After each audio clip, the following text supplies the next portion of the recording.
안녕하세요. 로스 나정 변호사입니다. 공무원 연금에 이제 지급을 받으려면 일단 이제 공무원이 만약에 사망한 후라면 이제 그 유족이 받을 수가 있는데, 일단 이제 배우자가 먼저 이제 1순위 유족 수급권자가 됩니다. 이때 이제 배우자라고 하는 부분에 대해서 이제 약간 특이한 판례이긴 한데, 실제로 혼인 관계를 입증을 하려면 원래 이제 혼인 신고가 되어 있어야 되죠. 그런데 이제 이 혼인 신고가 되어 있기는 한데, 이 사람이 이 혼인 신고가 된 사람이 맞느냐, 이 부분에 대한 이제 다툼이 있었던 사건입니다.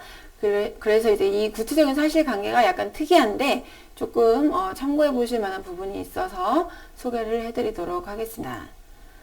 네, 일단 이 사건은 이제 이 공무원이 퇴직을 하고 이제 퇴직연금을 수령하던 중에 사망을 했습니다. 그러니까 이제 이 배우자가 을일이에요. 을일이라는 사람이 이제 자기가 배우자라고 주장을 하면서 유족연금 승계 신청을 했습니다. 이제 이 퇴직한 사람이 공무원이 받던 퇴직연금을 승계를 해서 이제 유족연금으로 받게 되는 거죠. 그런데 가족관계 등록부상에 을일은 갑이 퇴직한 후에 혼인한 것으로 되어 있고, 이상하게도 을과 생일이 다른 동명이인인 을일이 있고 을이가 있어요. 같은 이름에. 그런데 동명이인인데 생일이 달라요. 이 사람이 갑의 재직 중에 혼인한 것으로 되어 있었습니다. 그러니까 공무원연금공단에서 갑이 재직하고 있던 동안에 을이라고 혼인을 하고 있었다는 것이 확인이 되어야 하는데, 그게 확인이 되지 않는다는 이유로 유족연금 승계 신청을 이제 불승인을 했습니다. 그래서 이제 구체적인 이제 사실관계를 소송을 통해서 이제 다투게 된 거예요. 그런데 이 사건은 약간 특이한 부분이 이제 뭐냐, 옛날에는 이제 우리 민법 규정에 동성동보는 이제 몇 촌 이내는 혼인을 못한다, 이런 규정이 있었죠. 이제 조금 연식이 있으신 분들은 아실 겁니다. 네, 그래서 그 당시에는 이제 이 동성동본이라도 이제 몇 촌 이내는 혼인이 안 되고 굉장히 먼 관계라고 할 수 있는 몇 촌 이상이다, 이러면 이제 혼인을 할 수 있다, 이제 이런 규정이 있었습니다. 그래서 이 을이라고 갑이 이 민법 규정 때문에 동성동본의 혼인 금지 규정에 해당이 돼서 혼인 신고를 할 수가 없는 관계였던 거예요.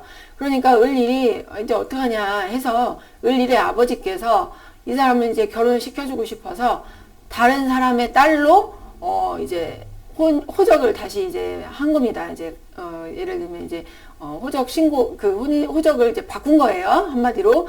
그래서 병이라는 사람의 딸로 생일이 다른 동명이인으로, 그러니까 이름이 예를 들어서 뭐 김순이다 그러면 같은 김순이인데 본이 다른 김순이로 만든 겁니다. 김씨가 이제 본이 여러 개라고 한다면 그 중에 뭐 김해 김씨도 있고 또 뭐 안동 어디 김씨 뭐 무슨 김씨 이렇게 있을 거 아니에요?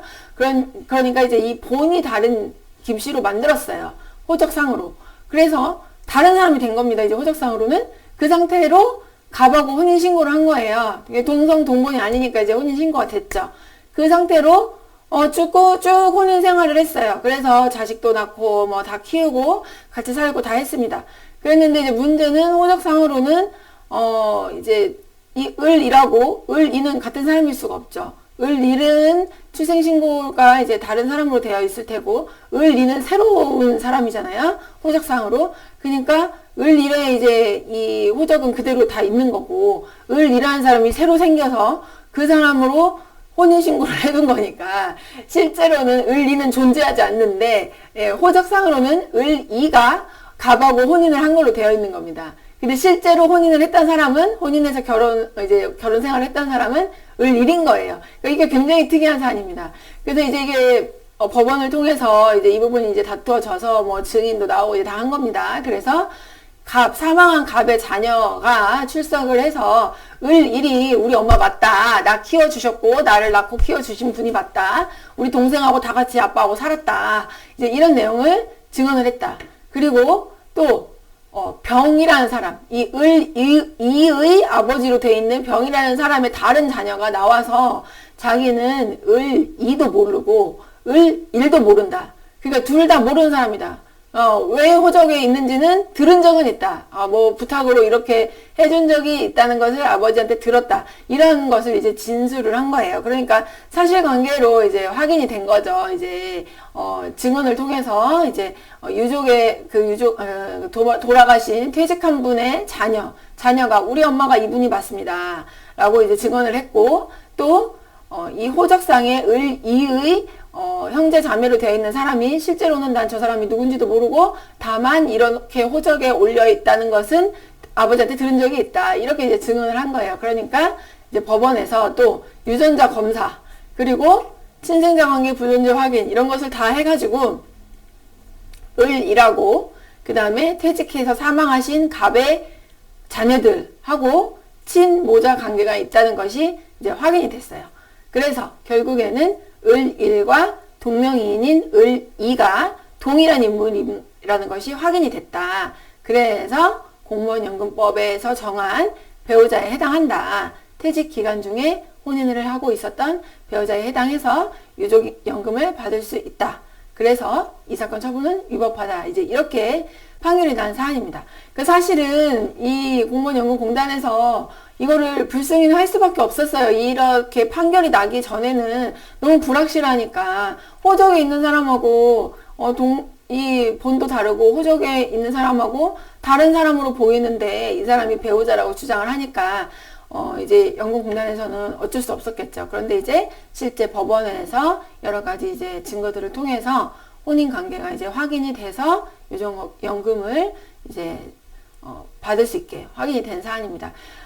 그래서 지금은 사실은 이제 동성동본 이런 뭐 혼인 금지 규정은 없으니까 이런 뭐 똑같은 사안이 나오는 것은 아니지만 이제 뭔가 혼인신고상에 뭔가 문제가 있어서 가족관계 등록부로 이게 확인이 되지 않은 사안들은 생길 수 있습니다. 이제 가끔 그런 문제들이 있거든요. 막 예전에 보면은 뭐 출생신고하거나 이럴 때 공무원의 실수로 뭐 주민등록번호가 막 잘못 입력되고 뭐 이런 사안들도 이제 가끔 있습니다. 그래서 그런 사안들이 만약에 있다면 법원의 이제 재판을 통해서 충분히 이런 사실관계를 확인하는 방법을 통해서 입증할 수 있다라는 부분에 대해서 알아두시면 도움이 될 것 같습니다. 예, 좀 특이한 사안이고 재미있는 사안이라서 소개해드렸습니다. 오늘 여기까지 감사합니다.